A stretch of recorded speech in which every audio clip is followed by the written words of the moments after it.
आज की इस वीडियो में देखने वाले हैं कक्षा 12वीं की भौतिक विज्ञान का अध्याय 2 की जो आज हम टॉपिक देखने वाले हैं वह वैद्युत द्विध्रुव के कारण वैद्युत विभव है। और इसके अंतर्गत जो हम लोग देखेंगे वह है वैद्युत द्विध्रुव की अच्छी स्थिति में किसी बिंदु पर वैद्युत विभव। हमको वैद्युत द्विध्रुव की अच्छी स्थिति में किसी बिंदु पर हमको क्या ज्ञात करना है, वैद्युत विभव ज्ञात करना है। ठीक है, तो आइए हम लोग वैद्युत विभव देखिए किस प्रकार से ज्ञात करते हैं। जैसा कि इसमें पहले आपके सामने एक चित्र दिया गया है, यहाँ पे आप देख रहे हैं कि AB आपका एक वैद्युत द्विध्रुव है जिसका एक सिरा A है, दूसरा सिरा B है। और दोनों के बीच की अगर हम दूरी की बात करें तो दोनों के बीच की जो अल्पतम दूरी है स्मॉल 2l है। स्मॉल क्या है, 2l है। और इनका जो मध्य बिंदु क्या है, O है। और बिंदु A पर -q आवेश रखा है, बिंदु B पर +q आवेश रखा है। ठीक है, और इसका जो मध्य बिंदु O है, O से अगर A के बीच की दूरी देखेंगे तो स्मॉल l है, और O से B के बीच की दूरी देखेंगे तो स्मॉल l है। तो इस प्रकार से A और B के बीच की अगर हम दूरी देखना चाहें तो स्मॉल l मिला के क्या हो जाता है, स्मॉल 2l मीटर हो जाता है। और इसी वैद्युत द्विध्रुव के कहा गया इसकी अच्छी स्थिति में, मतलब कि इसके समांतर या इसी के अनुदिश, तो हम देखेंगे एक बिंदु हमारा P है जो कि इसके मध्य बिंदु से स्मॉल r मीटर की दूरी पर है, और इसी बिंदु P पर हमको वैद्युत विभव ज्ञात करना है। ठीक है, ध्यान से समझिए कि हमारा क्वेश्चन क्या है, ये हम किस टॉपिक पे यह वीडियो देख रहे हैं। तो ये हमारा टॉपिक है कि वैद्युत द्विध्रुव की अच्छी स्थिति में किसी बिंदु पर वैद्युत विभव। ठीक है, तो हमने यहाँ पे एक वैद्युत द्विध्रुव ले लिया जो AB एक वैद्युत द्विध्रुव है जिसके एक सिरे पर -q आवेश रखा है, दूसरे सिरे पर +q आवेश रखा है।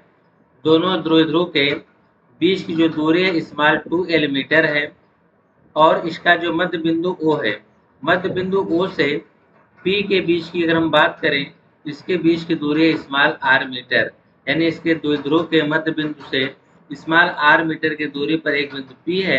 इसी बिंदु P पे हमको क्या ज्ञात करना है, वैद्युत विभव ज्ञात करना है। अच्छी स्थिति बोला है तो इसी के अनुदिश हम रखेंगे, ठीक है, इसी के समांतर रखेंगे। ठीक है, और अगर हम बात करें कि दोनों आवेशों से इसकी दूरी कितनी होगी, तो अगर हम देखें तो यहाँ O से लेके P तक की दूरी कितना है, R है। और यहाँ से A से O तक की दूरी कितना है, स्मॉल l, इसलिए बिंदु A से P की दूरी, तो यहाँ तक तो R और या IL जोड़ लेंगे तो हो जाएगा R + L मीटर। तो बिंदु A से P की जो दूरी है वह स्मॉल r + l मीटर है। अगर वहीं हम बात करें बिंदु B से इसकी दूरी कितनी होगी, बिंदु B से इसकी दूरी होगी, यहाँ से टोटल कितना r है लेकिन हमको B से निकालना है, तो यह OB जो दूरी इतना हम काट के घटा देंगे। ठीक है, इतनी दूरी हम घटा देंगे r में से, तो r में से हमने r - l को घटा दिया, तो हमको जो मिला है r - l वह B से P की दूरी है। अब उसके बाद इस चित्र के बारे में थोड़ा सा लिखा गया है नीचे, देखिए वही जो चीजें हमने बताया वही लिखा हुआ है कि माना AB एक वैद्युत द्विध्रुव है जो किसी माध्यम में रखा है जिसका परावैद्युतांक K है। वैद्युत द्विध्रुव +q तथा -q आवेशों से मिलकर बना है जिनके बीच की अल्प दूरी 2l मीटर है। वैद्युत द्विध्रुव के मध्य बिंदु O से स्मॉल r मीटर की दूरी पर अच्छी स्थिति में एक बिंदु P है जिस पर वैद्युत विभव ज्ञात करनी है।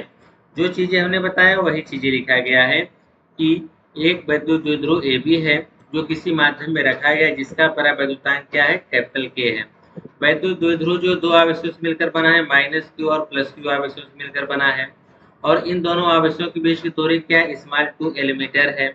वैद्युत द्विध्रुव का एक मध्य बिंदु होगा, वहां से स्मॉल r मीटर की दूरी पर एक बिंदु P है इसकी अच्छी स्थिति में, और जिस पर हमको वैद्युत विभव ज्ञात करना है। अब देखिए दोनों आवेश हैं तो दोनों आवेश के द्वारा बिंदु P पर विभव उत्पन्न होंगे। एक -q आवेश के द्वारा बिंदु P पर विभव उत्पन्न होगा और +q आवेश के द्वारा बिंदु P पर विभव उत्पन्न होगा। तो सबसे पहले हम चलते हैं +q आवेश के कारण बिंदु P पर विभव ज्ञात करते हैं, यानी यह जो +q आवेश है यहाँ से बिंदु P पर कितना विभव उत्पन्न होगा। तो आप जानते हैं किसी बिंदु आवेश के कारण किसी बिंदु पर जो है विभव ज्ञात करने का फार्मूला क्या होता है? तो फार्मूला होता है V बराबर, क्या होता है, V बराबर 1/4πε0 इंटू के गुणे Q अपान R, यह फार्मूला होता है, ठीक है ना। तो हम यहाँ से निकालने जा रहे हैं प्लस क्यू आवेश के कारण बिंदु P पर विभव। इसका जो विभव ज्ञात करेंगे, हाँ यहाँ पे दो विभव उत्पन्न होंगे, एक जो होगा B के द्वारा और एक जो होगा A के द्वारा। यहाँ यूं कहें प्लस आवेश के द्वारा भी बिंदु P पर विभव उत्पन्न होगा, माइनस क्यू आवेश के द्वारा बिंदु P पर विभव उत्पन्न होगा। तो पहले हम प्लस क्यू वाला निकालें, इसलिए इसको विभव V1 के नाम से व्यक्त कर देते हैं, ठीक है। तो इसका हो जाएगा विभव V1 कहिए, या आप लोग VB के नाम से भी व्यक्त कर सकते हैं। किस पर है? B पर है ना, इसे आप VB भी लिख सकते हैं या V1 भी लिख सकते हैं, कुछ भी लिख दीजिए, कोई दिक्कत नहीं है। विभव V1 के बराबर हो जाएगा 1/4πε0 इंटू के गुणे, अगर हम बात करें आवेश की, ठीक है, तो यहाँ पे कौन सा आवेश है बिंदु बी पर, सॉरी हम प्लस क्यू के द्वारा निकालें, आवेश तो हमारा क्यू हो जाएगा, और आर जो होती है दूरी होती है दोनों के बीच की, तो दोनों के बीच की दूरी कितना है, आर स्मॉल एल है, कितना है, आर स्मॉल एल है, तो हो जाएगा क्यू बटा, अब जिस बिंदु से हमको बी से यानी प्लस क्यू यहाँ पे रखा हुआ है, बी से पी के बीच की दूरी निकालना है, तो कितनी है, आर माइनस एल है, या जो आर आप देख रहे हैं दूरी है, तो दूरी किसके बराबर होगी, आर माइनस एल के बराबर होगी, हो जाएगा आर माइनस एल, क्या हो जाएगा, आर माइनस एल हो जाएगा, ठीक है। इतना विभव हमको प्राप्त होगा, इसको आप चाहे तो वोल्ट भी लिख सकते हैं। अब इसी प्रकार से अब माइनस क्यू के द्वारा हम निकालेंगे, लिखेंगे माइनस क्यू आवेश के द्वारा, माइनस क्यू आवेश के कारण बिंदु P पर वैद्युत विभव, बिंदु P पर वैद्युत विभव। जब इसके द्वारा हम विभव ज्ञात करेंगे तो हमारा विभव V2 के नाम से हम इसको व्यक्त कर देते हैं, यह हो जाएगा 1/4πε0 इंटू के गुणे, अब आवेश की बात करें तो आवेश यहाँ पे हमारा क्या है, माइनस है, तो यहाँ पे हम आवेश को क्या रखेंगे, माइनस, बटा में आर, आर मतलब कि दोनों, यानी ए से लेके पी के बीच की दूरी, तो ए से लेके पी के बीच की दूरी कितना है, आर प्लस एल है, यानी माइनस क्यू आवेश से बिंदु पी की दूरी कितना है, आर प्लस एल है, तो यहाँ पे हम लिख देंगे आर प्लस एल, क्या लिख देंगे, आर प्लस एल, इतना भी यहाँ पे वोल्ट होगा। तो बिंदु P पर दो विभव उत्पन्न हो रहे हैं, बिंदु P पर दो विभव उत्पन्न हो रहे हैं।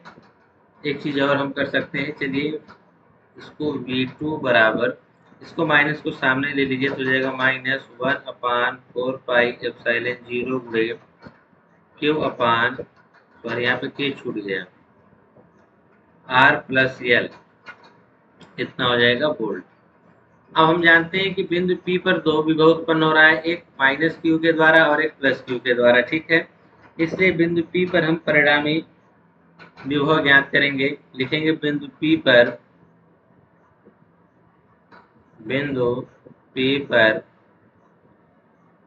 परिणामी विभव, आखिर में कितना विभव उत्पन्न होगा, V बराबर, हम दोनों विभव को जोड़ देंगे, V1 प्लस V2। अब बिंदु P पर जो है प्लस क्यू के द्वारा विभव उत्पन्न हो रहा है, माइनस के द्वारा भी विभव उत्पन्न हो रहा है, आखिर में टोटल कितना विभव उत्पन्न हो रहा है, यानी इसका परिणामी विभव कितना होगा, तो परिणामी विभव हम मानेंगे, मान लेते हैं कि परिणामी विभव V है, और V कैसे मिला है, जब हम दोनों विभव को जोड़ देंगे, ठीक है, क्योंकि दोनों विभव जो बिंदु P पर उत्पन्न हो रहे हैं, तो दोनों विभव को हम जोड़ेंगे, तो V1 कितना है, यहाँ पर आपका है 1/4πε0 इंटू के गुणे में Q अपान R माइनस एल, ठीक है, और यहाँ प्लस है तो हम प्लस लगाएंगे, ठीक है। V2 हमारा क्या है, माइनस में है, V2 हमारा जब माइनस में, प्लस माइनस माइनस हो जाएगा, ठीक है, डायरेक्ट हम यहाँ पे माइनस लिख देते हैं। यह माइनस कहाँ से आया, क्योंकि ऑलरेडी V2 माइनस में है और यहाँ पे V1 प्लस में है, यहाँ पे प्लस है और यहाँ पे माइनस है, प्लस माइनस क्या हो जाएगा, माइनस हो जाएगा। और V2 का मान कितना है 1/4πε0 इंटू के गुणे में क्या है Q बटा में है R प्लस L। ठीक है, अब यहाँ से हम कुछ कॉमन ले सकते हैं। ठीक है, तो देखेंगे 1/, अब इसी को हमको हल करना है तो हम कॉमन क्या लेंगे 1/4πε0 इंटू के, यहाँ पर भी है और यहाँ पर ऊपर ध्यान देखेंगे तो हमको क्यों भी कॉमन दिख रहा है, तो इन दोनों को कॉमन निकाल देते हैं। ठीक है ना, जब हम इन दोनों को कॉमन निकालेंगे तो ऊपर से निकल जाएगा क्यों, नीचे से निकलेगा 4πε0 इंटू के, कोष्टक में क्या बच जाएगा, बचेगा 1/r minus L plus, sorry plus नहीं माइनस होगा, तो यहाँ पर यह तो निकल गया 1/4πε0, क्यू भी निकल गया, माइनस बच गया 1/r प्लस एल, कोष्टक बंद। अब इसी को हमको हल करना है। ठीक है, तो हल जब हम करेंगे इसको तो देखिए हमको क्या प्राप्त होता है। तो चलिए अब हम लोग यहाँ से हल करते हैं, लिखेंगे v बराबर, यह जो हमारा q है q/4πε0 इंटू के कोष्टक में, तो आप देखेंगे इनके हर काम एलसीएम ले लेंगे, तो हर का एलसीएम लेंगे तो r माइनस एल और r प्लस एल हो जाएगा। ठीक है, इसका इधर गुणा हो जाएगा, इसका इधर गुणा होगा, इसका गुणा हो जाएगा तो हो जाएगा r प्लस एल, फिर माइनस इसका इधर गुणा होगा तो हो जाएगा r माइनस एल, कोष्टक बंद। ठीक है, अब उसके बाद हमको क्या मिलने वाला है, v बराबर, यहाँ पे हो गया q/4πε0 इंटू के कोष्टक में ही, नीचे आप देखेंगे तो आप यह देख रहे हैं कि एक कोष्टक में a माइनस बी, दूसरे कोष्टक में a प्लस बी, यानी हो गया a square minus B square. ठीक है, नीचे क्या बन गया a square minus B square, ऊपर क्या है r प्लस एल, लेकिन यह माइनस है तो जाएगा माइनस r कर देगा और माइनस माइनस प्लस करके इसको एल कर देगा। ठीक है, अब उसके बाद फिर भी बराबर हम जब देखेंगे तो यह हो जाएगा q/4πε0 इंटू के कोष्टक में, देखेंगे तो r से r कट जाएगा क्योंकि यहाँ r प्लस में और यहाँ माइनस में है, ऊपर केवल क्या आ जाएगा 2l आ जाएगा, बटा में क्या रहेगा r square minus L square. ठीक है, अब इसके बाद देखिए, तो अब हम लोग q का अंदर गुणा कर देते हैं। ठीक है ना, जब q का अंदर गुणा कर देंगे तो v बराबर हमारा हो जाएगा 1/4πε0 इंटू के गुणे यह 2ql हो जाएगा, क्या हो जाएगा 2ql, बटा में हो जाएगा r square minus L square, r square minus L square. हमने q का गुणा क्यों किया, क्योंकि हम जानते हैं कि वैद्युत द्विध्रुव आघूर्ण। ठीक है ना, यहाँ पे हम क्या लिखेंगे, वैद्युत द्विध्रुव का आघूर्ण लिखेंगे,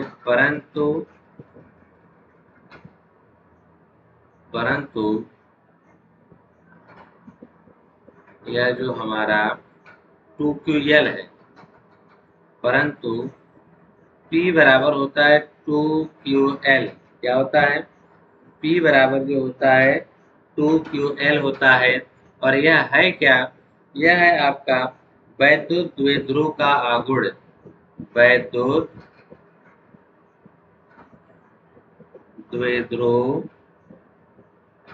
का आघूर्ण, आघूर्ण को हम P से व्यक्त करते हैं। ठीक है ना, तो जहाँ पे 2ql था वहाँ पे हम लोग स्मॉल p का रख सकते हैं। ठीक है, स्मॉल p रख सकते हैं, तो v बराबर 1/4πε0 इंटू के गुणे यहाँ पे हो जाएगा स्मॉल p बटा में r square minus L square. ठीक है ना, अब इसके बाद देखिए हम क्या करेंगे, तो v का इतना तो हो गया। अब एक चीज यह ध्यान दीजिए कि v बराबर 1/4πε0 इंटू के गुणे में p अपान r square minus L square है। ठीक है, तो यहाँ पे ये चीज ध्यान रखेंगे, l जो है r की अपेक्षा बहुत कम है, l जो है r की अपेक्षा बहुत क्या है, कम है, तो और जब l स्क्वायर है तो इसका मान और छोटा होगा। जैसे मान लीजिए एग्जाम्पल के लिए हम आपको थोड़ा सा समझा दें, अगर हम 0.2 है, ठीक है, यह एक छोटी संख्या है, अगर इसका हम वर्ग करते हैं तो इसका जब हम वर्ग करेंगे तो यह 0.04 आएगा, तो अगर हम देखें यहाँ से, ये 0.2 था, इसका हमने वर्ग किया तो हमको मिला 0.04, यानी पहले से और छोटा हमको मान मिल रहा है, ठीक है ना। उसी प्रकार से L का मान बहुत कम है, सूक्ष्म है, अगर हम इसका स्क्वायर करेंगे तो हमको और भी छोटा मान मिलेगा R के अपेक्षा। तो जब ऐसा होगा तो हम लोग कैलकुलेशन में थोड़ा दिक्कत ना हो, इसलिए हम लोग क्या करते हैं, उसके मान को नगण्य मान के छोड़ देते हैं, ठीक है। तो यहाँ पे हम लोग लिखेंगे, यदि अगर आप देखें तो यहाँ पे चित्र में देखेंगे L आपको इतना दिख रहा है, लेकिन ये R की अपेक्षा बहुत क्या है, छोटा है, ठीक है। और छोटे का हमने वर्ग करके भी दिखाया कि जितना हम वर्ग करेंगे वो उतना ही हमको छोटा मान प्राप्त होगा। यहाँ पे हम लोग लिखने वाले हैं कि क्या लिखेंगे, लिखेंगे यदि यदि L का मान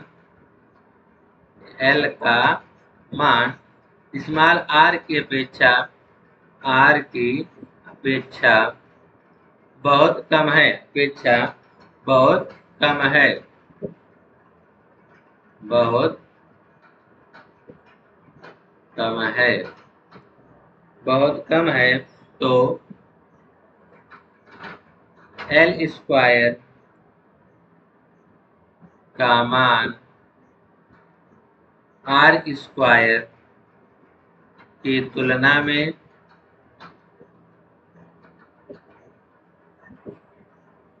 नगण्य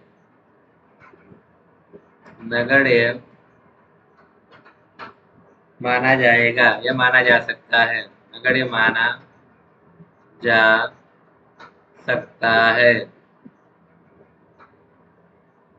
ठीक है, नगण्य माना जा सकता है। ध्यान से सुनिए, यह जो L है इसका मान बहुत कम है, किसके अपेक्षा, R के अपेक्षा। तो L का स्क्वायर जब हम R का स्क्वायर जब हम करेंगे, अगर हम R का स्क्वायर करेंगे तो हमको और बड़े मान प्राप्त होंगे, ठीक है, परंतु हम L का स्क्वायर करेंगे तो हमको छोटा मान प्राप्त होगा, ठीक है। और जब छोटा होगा तो अगर L ही कम है, सॉरी R जो L है R की अपेक्षा बहुत जब कम है तो उसका स्क्वायर करेंगे तो और भी कम हो जाएगा, ठीक है ना। जैसे एग्जाम्पल के लिए हम आपको सामने थोड़ा सा और बता दें, जैसे मान लेते हैं कि R की जो वैल्यू 2 है और L की वैल्यू 0.2 है, तो हम जब R का स्क्वायर करेंगे तो हमको 4 मिलेगा, स्मॉल L का स्क्वायर करेंगे हमको 0.04 मिलेगा। तो आप बताओ यहाँ से कि R जो है, R और L में देखेंगे R की अपेक्षा तो L बहुत छोटा है, परंतु जब इसका स्क्वायर किए तो यह 2 का स्क्वायर 4 हो गया, और L का स्क्वायर हमने किया पहले से भी, यह कितना हो गया, छोटा हो गया, 0.04 आ गया, ठीक है ना।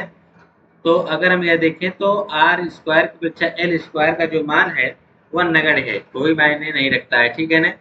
उसके सामने बहुत छोटा मान है, इसलिए हम लोग उस मान को क्या करते हैं, छोड़ देते हैं, किसको, L स्क्वायर के मान को हम लोग छोड़ देते हैं। जब हम इस L स्क्वायर के मान को छोड़ेंगे तो हमको क्या प्राप्त होगा, हमको प्राप्त होने वाला है V बराबर, हमको प्राप्त होने वाला है V बराबर 1/4πε0 इंटू K गुणे में P बटा में L स्क्वायर हटा देंगे तो बचेगा क्या, मात्र R स्क्वायर, ठीक है ना।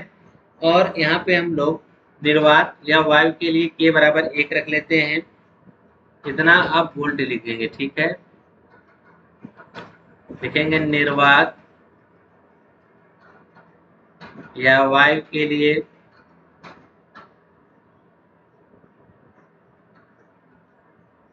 K बराबर 1 रखने पर, जब हम K बराबर 1 रखेंगे तो V बराबर हमको मिलेगा 1/4πε0 गुणे में P बटा R स्क्वायर, यही हमारा क्या आएगा, विभव आएगा, ठीक है। अच्छी स्थिति में किसी बिंदु पर हमको विभव प्राप्त होगा किसी वैद्युत द्विध्रुव के कारण। तो यह तो था आपका टॉपिक कि वैद्युत द्विध्रुव के कारण जो है अच्छी स्थिति में किसी बिंदु पर जो विभव ज्ञात करना था, तो वह विभव हमको मिल गया है, कितना था, V बराबर 1/4πε0 गुणे P बटा में R स्क्वायर, इतना वोल्ट होगा, ठीक है। अब इसकी निरक्षीय स्थिति वाली जो वीडियो हम नेक्स्ट वीडियो में बता देंगे, ठीक है ना। एक बार इसको जरा और समझ लेते हैं ताकि यह जो है हमको अच्छी तरह समझ में आ जाए। और यह जो टॉपिक बहुत ही इम्पोर्टेंट है। हमको ज्ञात करना था कि वैद्युत द्विध्रुव के कारण जो है इसकी अच्छी स्थिति में वैद्युत विभव किसी बिंदु पर ज्ञात करना था। तो हमने क्या किया, एक वैद्युत द्विध्रुव लिया जिसपे प्लस क्यू और माइनस क्यू आवेश थे, और ए पर जो है माइनस क्यू, बी पर जो है प्लस क्यू आवेश, और बिंदु ओ से स्मॉल आर दूरी पर एक बिंदु पी था, हमें जिससे विभव ज्ञात करना था। तो हमने क्या किया, एक एक करके पहले प्लस क्यू के द्वारा विभव ज्ञात किया, फिर माइनस क्यू के द्वारा विभव ज्ञात किया, फिर दोनों का परिणामी विभव निकाला गया। तो परिणामी विभव जब निकाले तो यहाँ से V1 का मान था 1/4 पाई एप्सिलॉन 0 इंटू के गुणे Q upon R minus L, और यहाँ पे V2 का मान माइनस में था। ठीक है, यहाँ पे इसलिए प्लस और माइनस क्या हो गया, माइनस। हमने V2 का मान रखा और यहाँ से हल किया। हल करने के बाद हमको यहाँ से मिला कि V बराबर Q upon 4 pi epsilon 0 into के कोष्टक में 2L बटा R square minus L square. हमने क्यू का अंदर गुणा कर दिया, तब यह जाके कितना हो गया, V बराबर 1/4 पाई एप्सिलॉन 0 इंटू के गुणे 2QL बटा R square minus L square. हमने ऐसा इसलिए किया क्योंकि हमको पता था कि यह P बराबर क्या होता है, 2QL होता है, तो हमने इसके जगह पे P रख दिया। फिर उसके बाद हम यहाँ देख रहे हैं कि जो R के अपेक्षा जो L का मान बहुत छोटा है, इसका जब हम वर्ग करेंगे तो हमको और भी छोटा मान मिलेगा, इसलिए L स्क्वायर का मान हम लोग नगण्य मान लिए हैं। L स्क्वायर का मान R स्क्वायर की तुलना में नगण्य माना जा सकता है। ठीक है, तो हम L स्क्वायर का मान जब छोड़ देंगे तो हमको मिलेगा V बराबर 1/4 पाई एप्सिलॉन 0 इंटू के गुणे P बटा में मिलेगा आर स्क्वायर, और यहाँ पे हम K बराबर जो हमारा माध्यम था, चाहे वह निर्वात हो या वायु, उसके लिए हम K बराबर क्या रख देते हैं, 1 रख देते हैं। तो जब 1 रखेंगे तो हमको V बराबर मिल जाएगा 1/4 पाई एप्सिलॉन 0 गुणे P बटा आर स्क्वायर, इतना वोल्ट प्राप्त होगा। ठीक है, उम्मीद करते हैं आपको यह समझ में आया होगा। अब हम जो पढ़ने वाले हैं दूसरा, कि वैद्युत द्विध्रुव की निरक्षीय रेखा पर स्थित बिंदु पर वैद्युत विभव। तो यहाँ पर हमारे पास एक वैद्युत द्विध्रुव है। वैद्युत द्विध्रुव हमारा AB है, जिसके A सिरे पर माइनस क्यू आवेश और B सिरे पर प्लस क्यू आवेश है। ठीक है, और दोनों सिरों के बीच एक मध्य बिंदु O है, या यूं कहें कि वैद्युत द्विध्रुव का मध्य बिंदु O है। और अगर हम देखें O से स्मॉल r दूरी पर एक बिंदु P है, जो कि इसकी निरक्षीय स्थिति में है। निरक्षीय स्थिति का मतलब कि इस वैद्युत द्विध्रुव के ठीक लंबवत, ठीक है ना, इस वैद्युत द्विध्रुव के ठीक लंबवत ऊर्ध्वाधर की तरफ होना चाहिए। ठीक है ना, वह बिंदु, तब वह निरक्षीय स्थिति में कहलाता है। अगर इसके समांतर या इसके अनुदिश हो तब वह अच्छी स्थिति में कहलाता है। तो यहाँ पर हम देख रहे हैं कि AB का जो लंबार्धक बिंदु O से खींचा जाएगा, वह बिंदु P यहाँ पर होते हुए जाएगा, और बिंदु P जो है इससे स्मॉल r दूरी पर है। अगर हम बात करें इन दोनों से दूरी, दोनों आवेश से, तो माइनस Q से जो इसकी दूरी है वह AP है, और B से इसकी जो दूरी वह BP है। अभी हम निकालेंगे AP और BP की लंबाई कितनी है। पहले हम इस क्षेत्र के बारे में समझ लेते हैं कि हम जो मान लेते हैं कि माना वैद्युत द्विध्रुव AB का लंबार्धक रेखा पर उसके मध्य बिंदु O से स्मॉल r मीटर की दूरी पर बिंदु P पर स्थित है, जहां पे हमको वैद्युत द्विध्रुव के कारण उत्पन्न वैद्युत विभव ज्ञात करना है। ये हमारा वैद्युत द्विध्रुव AB है, इसका मध्य बिंदु O है। यहाँ से एक AB का जो हम एक लंबार्धक खींचते हैं, जो लंबार्धक खींचते हैं और इसके मध्य बिंदु O से होके जाता है, और इस पर एक बिंदु P है जो कि इससे O से स्मॉल r मीटर की दूरी पर स्थित है। इसी बिंदु P पे हमको वैद्युत विभव ज्ञात करना है। तो उसके लिए हम यह देखेंगे, जैसे कि अच्छी स्थिति में दोनों आवेशों के कारण बिंदु P पर विभव उत्पन्न हो रहा था, उसी प्रकार निरक्षीय स्थिति में भी दोनों आवेशों के कारण बिंदु P पर विभव उत्पन्न होगा। तो माइनस Q आवेश के कारण कितना विभव उत्पन्न हो रहा है वह ज्ञात करेंगे, फिर प्लस Q आवेश के कारण कितना विभव उत्पन्न हो रहा है वह भी ज्ञात करके दोनों विभव का परिणामी विभव निकालेंगे, तो हमको पता चल जाएगा कि बिंदु P पर कितना विभव उत्पन्न हो रहा है। तो पहले हम लोग प्लस Q आवेश के कारण बिंदु P पर विभव जब निकालते हैं तो विभव का फार्मूला क्या होता है, तो इसके द्वारा निकालने विभव, तो इस विभव का नाम हम V1 रख देते हैं। ठीक है, V1 बराबर हमारा हो जाएगा 1/4 पाई एप्सिलॉन 0 इंटू के गुणे में हमारा हो जाएगा Q upon R square. R की जगह यहाँ पे हमारा क्या है, BP है, यहाँ पे हम लिख देते हैं BP का स्क्वायर। ठीक है ना, अभी हम आगे निकालेंगे BP और AP कितना है।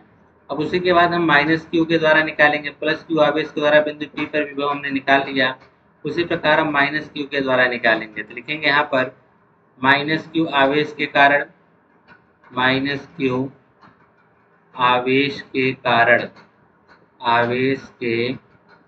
कारण बिंदु P पर आवेश के कारण बिंदु P पर विभव। इसके लिए विभव हमारा क्या हो जाएगा, V2 बराबर वही फार्मूला 1/4πε0 इंटू के गुणे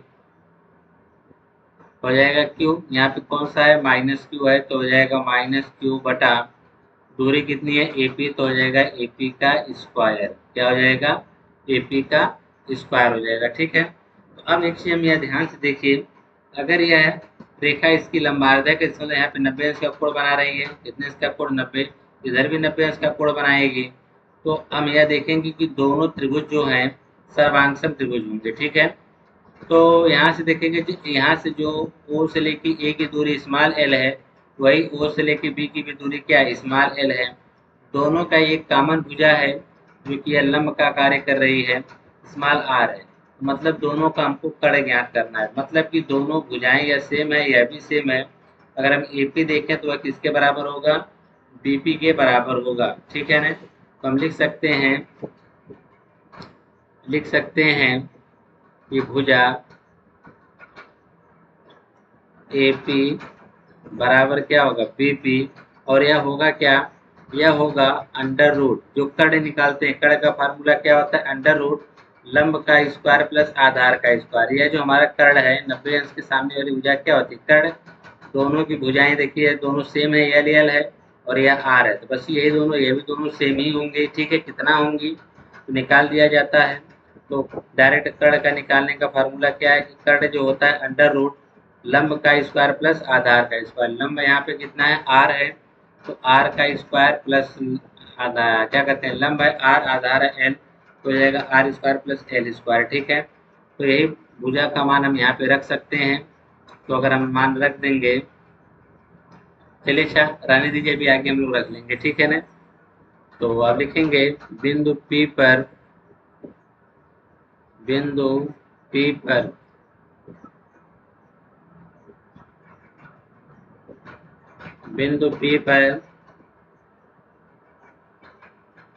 पर परिणामी विभव, जब P पर परिणामी विभव निकालेंगे तो V बराबर क्या होगा, V1 प्लस V2 होगा। ठीक है, तो V1 का मान कितना है, V1 का मान 1/4πε0 1/4πε0 इंटू के कोष्टक में दिया है Q बटा, यहाँ पर V1 जो है हमने माना है BP, V1 कितना है BP, तो यहाँ पे हो जाएगा BP का वर्ग। ठीक है, माइनस, क्योंकि यह प्लस है और दूसरा वाला माइनस होगा। ठीक है ना, यह माइनस और यह प्लस, प्लस और माइनस क्या हो जाएंगे, माइनस। V2 कितना है 1/4πε0 इंटू के गुणे Q बटा AP का वर्ग। ठीक है, अब यहाँ से हम लोग रख सकते हैं कि AP बराबर BP दिया है, तो AP और BP का मान कितना दे रहा है, under root R square plus L square दे रखा है। ठीक है, लिखेंगे V बराबर V1 का मान 1/4πε0 इंटू के गुणे में Q बटा, इसका मान हो जाएगा under root R square plus L square पूरे का वर्ग। ठीक है, माइनस 1/4πε0 इंटू के गुणे कोष्टक में Q बटा AP का क्या होगा, under root R square plus L square. ठीक है, इसका भी हमने वर्ग कर दिया। अब इसके बाद देखिए, यह दोनों सेम चीज़ें हैं, तो यह घट जाएगा, तो घट के क्या आ जाएगा, जीरो आ जाएगा, घट के क्या आ जाएगा, जीरो आएगा। तो निरक्षीय स्थिति में वैद्युत द्विध्रुव कितना होता है, शून्य होता है। तीव्रता कितना, सॉरी, विभव शून्य होता है, परंतु तीव्रता शून्य नहीं होती, इस बात का याद रखिएगा। बस इसमें क्या करना था कि हमारा एक वैद्युत द्विध्रुव है, इसके लंबार्धक, वैद्युत द्विध्रुव के लंबार्धक तो एक बिंदु P है जो कि इससे स्मॉल r दूरी पर है, तो वो जो इसका मध्य बिंदु है वो P की बीच की दूरी कितना है, स्मॉल r था। और यहाँ से हम लोग जब विभव निकाले थे, A के द्वारा विभव कितना निकला था, A के द्वारा विभव जो निकला था, प्लस Q के द्वारा जो विभव निकला था 1/4πε0 इंटू के गुणे Q अपान इनके बीच की दूरी कितना है बीपी, तो बीपी का वर्ग हो गया। ठीक है, फिर माइनस क्यू के द्वारा जब बिंदु बी पर विभव निकाल रहे हैं तो V2 उसको हमने मान लिया। इसका फार्मूला क्या होगा 1/4πε0 के गुणे आवेश माइनस क्यू था बटे बीच की दूरी क्या था एपी, एपी का वर्ग हो गया। ठीक है, तो हम जानते हैं कि एपी बराबर बीपी होगा। क्यों बराबर होगा, क्योंकि आप देख रहे हैं अगर यह भी स्मॉल एल है, यह भी स्मॉल एल है, यह दोनों में कॉमन भुजा आर है, तो इसका मतलब यह भुजा भी बराबर होगी, इसलिए एपी बराबर बीपी कर लिया है। तो अगर एपी बराबर बीपी होगा तो कितना होगा, तो हम जानते हैं कि यह समकोण त्रिभुज बन रहा है दोनों तरफ।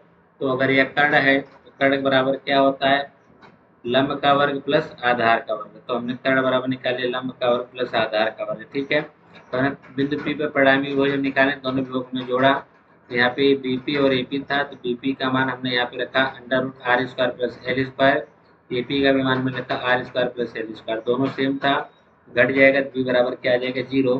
तो हम कह सकते हैं लक्ष्य स्थिति में जो वैद्युत विभव होता है उसका मान क्या होता है 0 होता है। ठीक है,